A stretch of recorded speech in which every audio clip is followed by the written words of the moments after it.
The last time you raised a glass, you probably didn't think twice about it. It was just a drink. A cold beer after work, a glass of wine with dinner, or a toast at a celebration. But that simple act connects you to a story that began long before the first cities, the first farms, or even the first humans.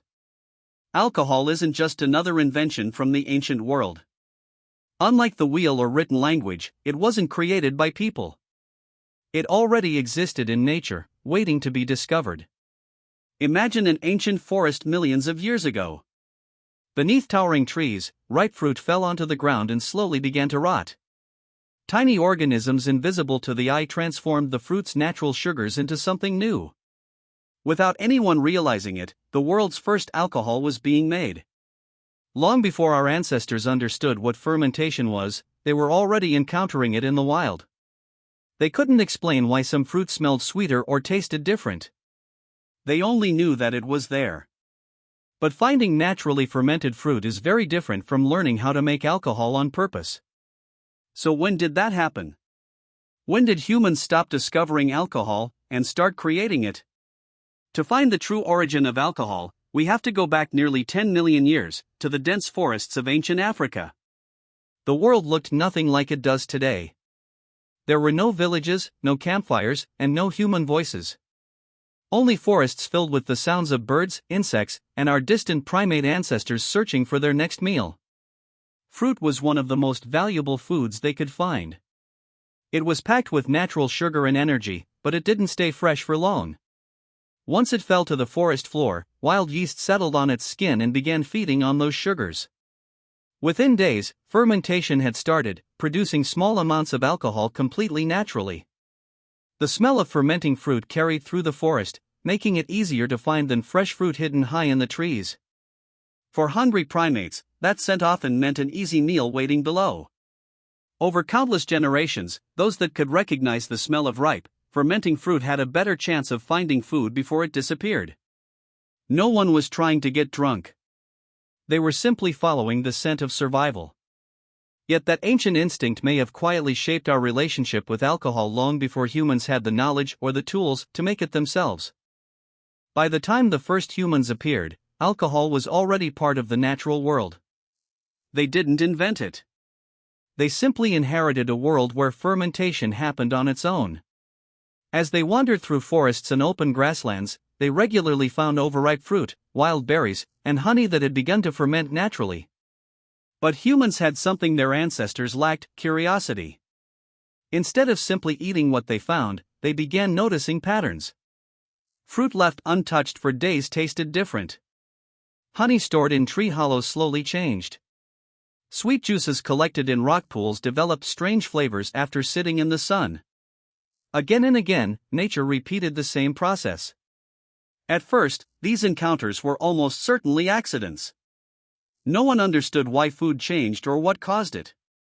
Yet every discovery revealed the same lesson: given enough time, certain foods transformed into something completely new. That realization was small, but it changed everything. Once people recognized that fermentation happened naturally, the next step was inevitable. Rather than waiting for nature to decide, they began experimenting with the process themselves. The question was no longer whether alcohol existed. It was whether humans had finally learned how to make it on purpose. The oldest clues take us to an ancient cave in present-day Israel. Around 13,000 years ago, long before fields of wheat covered the landscape, groups of hunter-gatherers gathered here for ceremonies and feasts. Hidden in the cave floor were stone mortars carved directly into the bedrock, worn smooth after years of use. When archaeologists examined the tiny traces left inside them, they found something unexpected.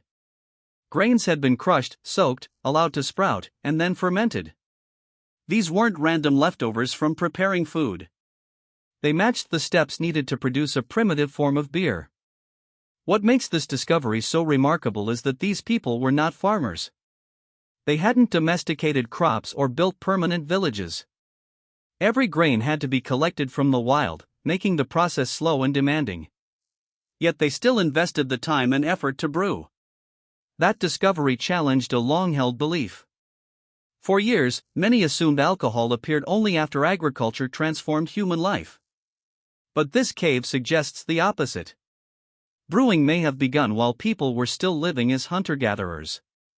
If that is true, then an even bigger question appears. Did farming make beer possible, or did the desire for beer help inspire farming itself? To explore that possibility, we have to travel to southeastern Turkey, where one of the most extraordinary archaeological sites ever discovered stands on a lonely hill.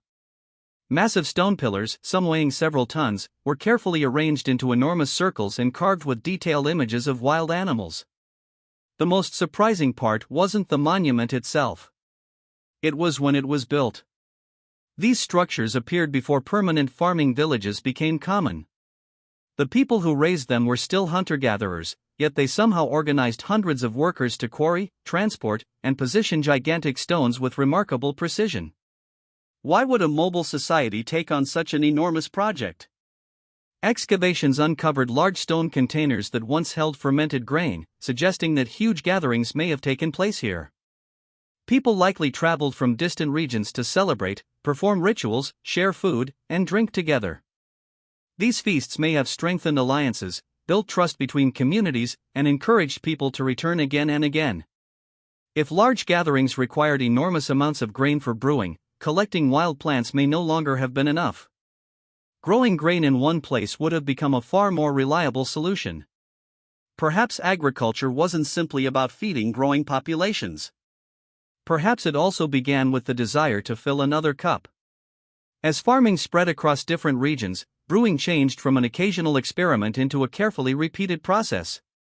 People no longer depended on chance. They learned which grains, fruits, and honey produced the best results and began making the same drink again and again. Some of the clearest evidence comes from ancient China, where archaeologists uncovered pottery jars nearly 9,000 years old.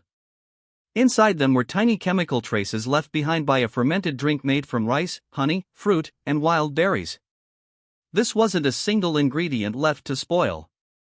It was a carefully prepared mixture, showing that people already understood how different ingredients could work together.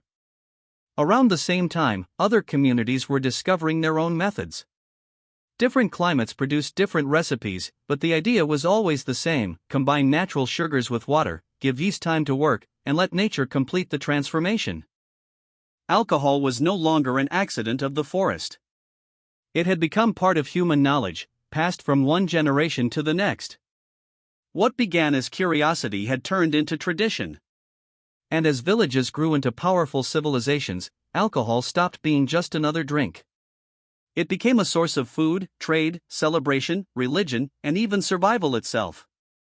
By the time the first great civilizations appeared, alcohol had become woven into everyday life.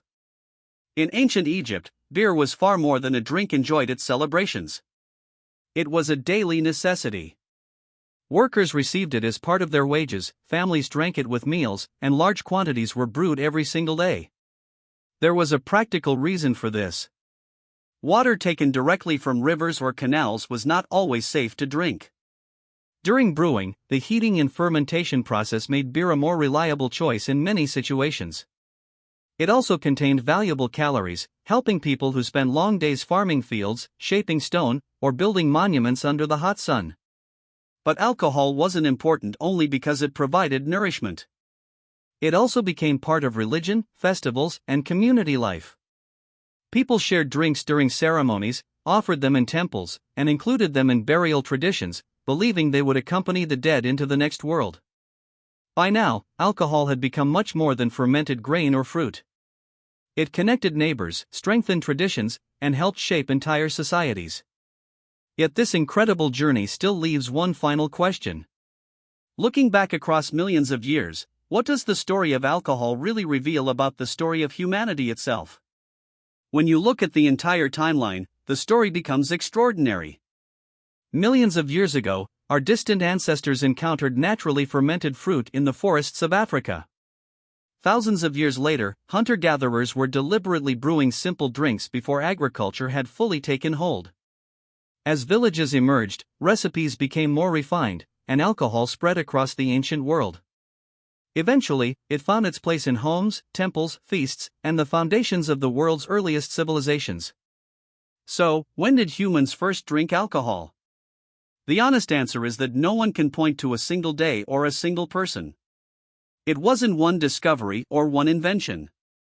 It was a relationship that evolved slowly over millions of years, beginning with nature itself and continuing through countless generations of human curiosity and experimentation. Every glass raised today is part of that remarkable journey. The ingredients may have changed. The brewing methods have become more advanced. The cups are different, and the occasions have changed. But the connection remains. What began with fallen fruit on an ancient forest floor eventually became one of humanity's oldest traditions, a tradition that has survived migrations, civilizations, and the passage of time itself. The next time you see a glass of beer or wine, remember, you're looking at a story that began long before history was ever written.